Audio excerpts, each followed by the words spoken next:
Chapter 17. Hold on there, Lawler. Just hang it on now. For once, Galloway was at a complete loss. Why in the world would I be up to such crazy capers? Besides, I've been in town all day and I can prove it. His protest was vehement, but to little effect if Lawler's iron face was any assertion. Pat quietly rose from his seat to move forward. He spoke up. Well, you weren't here this morning, Galloway, when I found you at your ranch. Mace's flaring glance ran to Pat's face and caught. The angry blood churned back into his taut features with a rush. Why, you're behind this rotten business, Stevens, he choked. I can see it all now.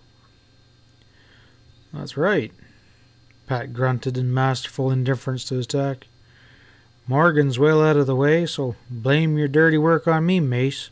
I'm your next handiest, huh? In Lawler's mind, at least, it was a telling retort. To his credit, it might be admitted that the crime appeared to be particularly a heinous one. Thoroughgoing's enough in his own stowed way, the lawman had read the signs on the range as Pat had wanted him to. It had not occurred to him to question Pat's planted suggestion as to the girl's identity. In Lawler's straightforwardness, prodding life's few facts had gone against the grain more bitterly than stern duty, which he saw confronting him now. Yet he didn't hesitate. Come on, Galloway. His ham-like hand closed on the man's shoulder and heaved impellingly. Still the flag rancher stubbornly balked. Damn it, Jess, I ain't running off nowheres. Give me a chance to say 2 words. It was gall to the lawman to be forced to argue with this friend of whose guilt he unfortunately was well satisfied. Save it, man. There'll be thrashing over aplenty before it gets around to hanging you. Mace blanched at Lawler's closing phrase. The look he darted at Stevens then was pure venom. In such bewilderment, his glance ran on around the hard faces in the place. The men in the Gold Eagle muttered ominously, glaring in his direction with freezing contempt. But Jess, I swear, I didn't kill no girl. Brief panic rang in the rising ejection. What kind of fool would I be to do such a thing, even if I did catch the cowan girl over there branding one of my calves? Well, near as I can make out, she was doing it for young Morgan, Lawler returned stonily. Seems to me that puts a different face on it. So what? Galloway panted, frantically grasping at meagerest of hope in his desperation. Trying my best to get Red to work for me, wasn't I? I was only too willing to help the boy build up his herd. Ezra had stepped into the place a few minutes ago. Oh, phooey! He burst out gruffly with some show of repugnance. What stinks in here? He glanced deliberately at Galloway. Must have no soap there, Mace, he said then flatly. Morgan wants no part of you, and we all know how you felt about that. Unless Pike Taggart was acting funny against your orders, he's been mighty busy building the boy's herd. He's been building her backwards. He broke off with a glare. If there's any doubt, we can all go down to the jailhouse now and ask Morgan whether you hate his guts. Other men were crowding into the saloon as word spread quietly around town. More than one man snarled at Galloway, venting their contempt for a man who would do such a thing as killing a young girl. I'm telling you, Lawler, this whole thing is Stevens' work. Mace broke out in fury. I don't know what kind of hocus-pocus he used on you, but you dig deep enough and you'll find it. He rode to my place this morning and as much as warned me of a double-cross, and I laughed at him. If I had known that rat better, I'd have called you then. We don't need to hear no more, a defiant voice exclaimed. Not one of these men but knew Stevens better than they did Galloway. Haul him in, Jess, before we take a chore off the judge's hands. Accepting the hint for what it was undoubtedly worth, Lawler began to haul the still resisting rancher towards the door. Galloway got a rough jostling from those angry men, but the sheriff succeeded in getting him outside. They headed without a loss of time for the jail. Sam Salone watched them depart, at last turning to rejoin Pat and Ezra. There was blank wonder in the gleam of his eye. "Well, Stevens, you might as well explain this phony deal to us now," he muttered under his breath. Pat motioned them over to a table where they were by themselves. "Keep your voice down," he warned. "You know I've been dealing off the bottom for reasons of my own." "Sure, I know." Sam was insistent, yet still obviously mystified. "But, Pat, we know that dead girl wasn't Candace." "If I'm right, Galloway knows it too." Pat cut him off. "But right now, he's plenty worried. We'll let him sleep on it and just see what happens." "But, hang it, others are bound to find out, including Lawler." "But maybe not soon enough to save Galloway," returned Pat evenly. Sam shook his head dubiously. "You're walking a tight rope," he said thinly. "Lawler sent Dad and Henry Martin over to pick up that girl. Martin was the Dutch Springs coroner. Old Cowan's be calling in tomorrow to make the identification. The cat's going to be out of bag then, if not sooner." Pat shrugged. "That seems to be the flaw in my plan. Square under your finger," he admitted. "If Galloway doesn't crack before morning, he won't at all. I'm hoping and gambling he will."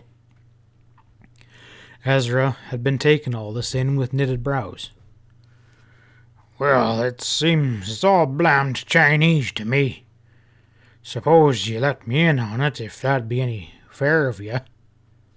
As brief as possible, Pat posted him on the events of the day, and Ezra whistled soundlessly, but his one eye was a-glinting. "Well, seems that things are coming to head fast here. I don't know what you're angling for, Stevens, but I'll back the play. What do you do now?" "Well, we just keep an eye on things." Pat was offhand. "Not much else to do now but just mark time." They heard many a heated discussions of Mace Galloway's supposed crime as the evening was dragging on. At a late hour, a hubbub down the street advised them that something was going on, and they moved out there. The late arrival of the town coroner and deputy, with their grim burden packed on an extra horse, was drawing a considerable crowd. Pat and the partners watched the remains of the unfortunate girl being carried into the little shack where Henry Martin also ran an assay office. Men strove to crowd in there without success. The door shut with a slam of finality, and Roof Dad led the horses away. Sam grunted. "I reckon they ain't found out who she is yet," he muttered hopefully. Pat's nod expressed its satisfaction. "No need of hurrying Jim Schaefer's grief along. He's probably worried to death now about Kate's absence." He started to turn away. "See you in the morning, boys, I expect." "Sure you will. Where are you going?" Ezra looked at him suspiciously. Pat waved towards the jail. "Little job I shouldn't overlook." They watched him while he walked over to the office and opened the door. Lawler and Roof Dad were alone in the office, evidently conferring. They glanced up at him suspiciously. "You can I help you, Stevens?" The sheriff accosted him queringly. Pat's nod was disarming. "Go ahead, Jess. Listening to Roof's report, I expect. Just thought I'd stick around for a while." "Well, hell you will, Stevens." The cadaverous deputy was openly hostile. He had never taken a shine to Pat, being just dim-witted enough to mistrust the other. "I'm guarding the jail tonight, and I don't need no company." Pat spread his hands. "Well, of course, you're the doctor, Jess," he told Lawler, ignoring Dad's blustery authority. It's just occurred to me that Galloway's crowd might show up and could possibly attempt to spring him. You wouldn't hear a word against Mace a day or two ago. It doesn't change the facts any. Maybe now you'll be warned in time." Lawler's rasping jaw, his glance travelling to the deputy's lean horse face. "Well, didn't even think of that for a fact," he allowed thoughtfully. He half turned away then. "Do as you're a mind to, Stevens.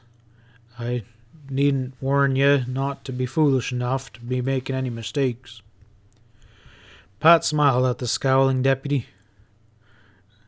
"Oh, me and Ruth, we always get along," he assured the lawman blandly.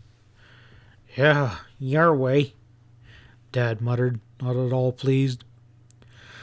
Lawler ignored them and moved into the cell block where Galloway and young Morgan were locked in opposite cells.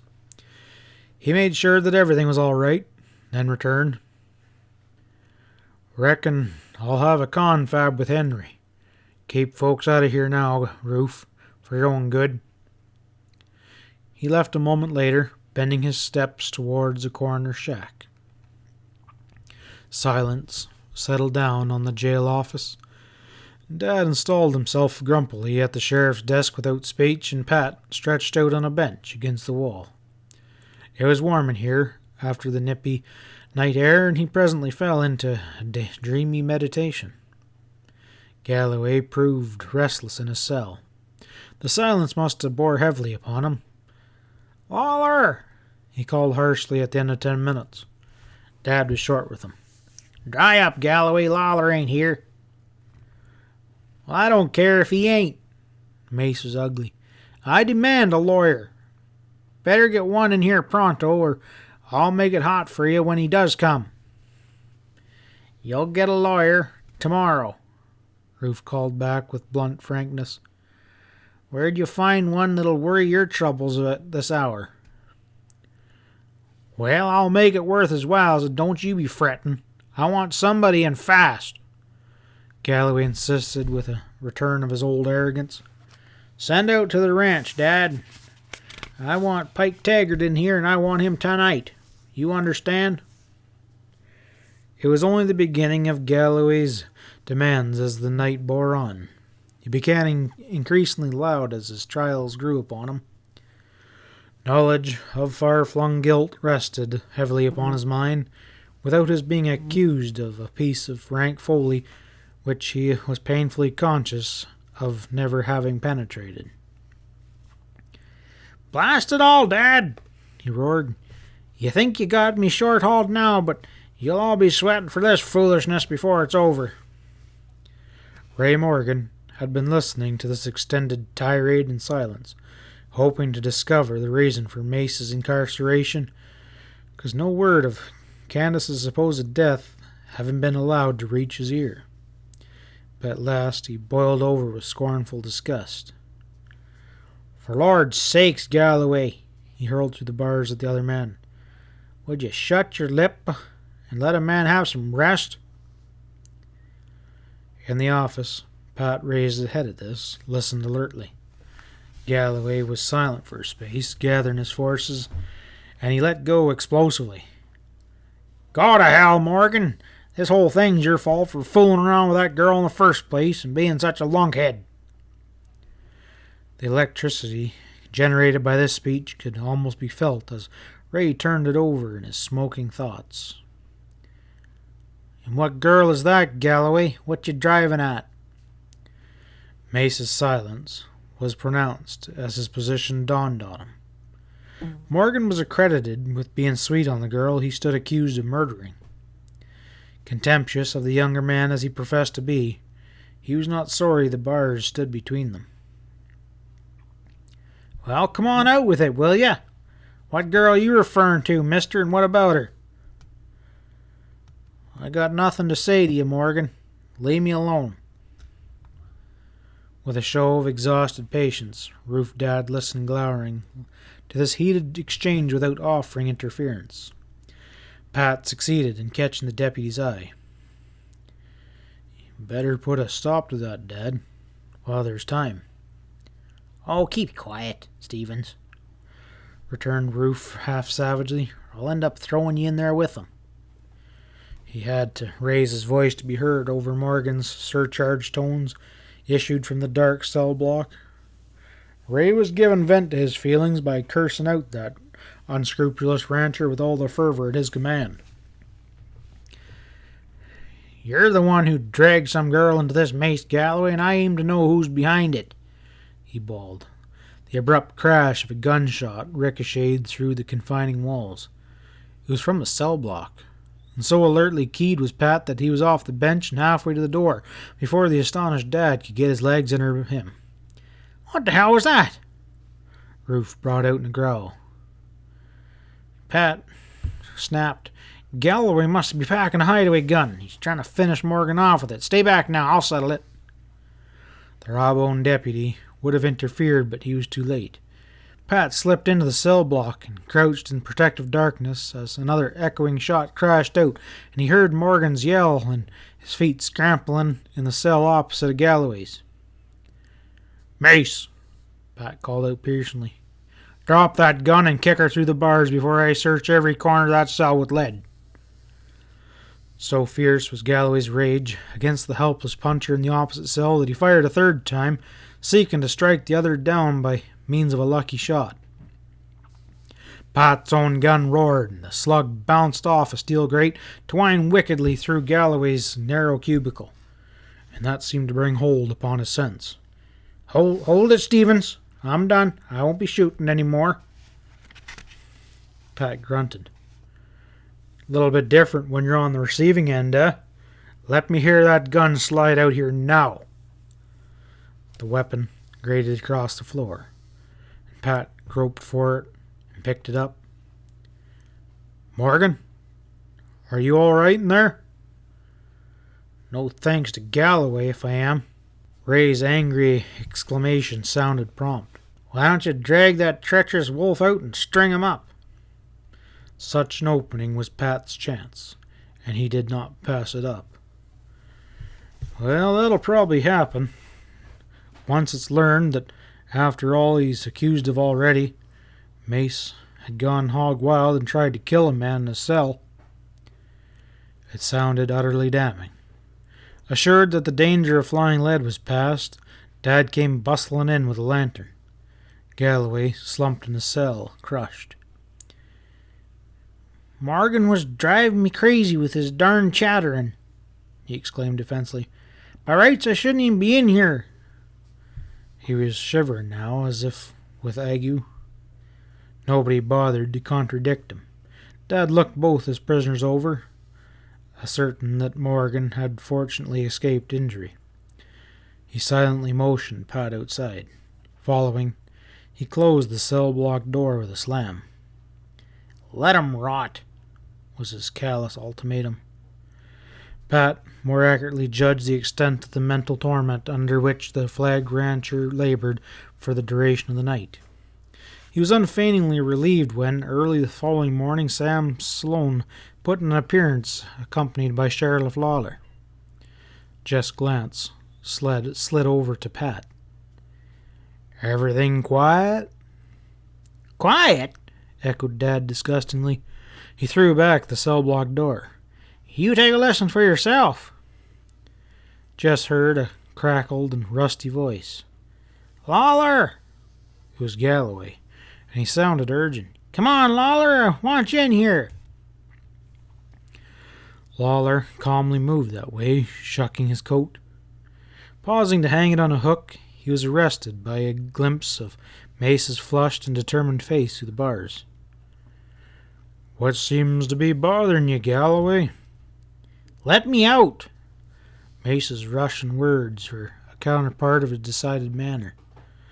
Evidently he had fully made up his mind during the night, and he had no doubt as to his decision. "I've had more than enough of this. That girl you picked up couldn't have been that Cowan girl," he declared doggedly. "I'll prove it, and your whole story will fall flat." Lawler had come armed this morning with the knowledge that the dead girl was not Candace, but, held by a faint surprise, he failed to mention it. Curiosity made him gruff. "And how'll you prove that?" he asked slowly. Galloway's answer electrified them all. "'Cause I'm prepared to show her to you, alive and kicking," he shot back triumphantly. "Shall we get going?" Sam's eyes were the size of saucers. "It's mighty cute of you, Stevens," he muttered to Pat. "How in Hannah did you know he had Candace tucked away somewheres?" Pat could afford to be casual now that his long gamble had paid off. "That was just a good guess." End of chapter 17.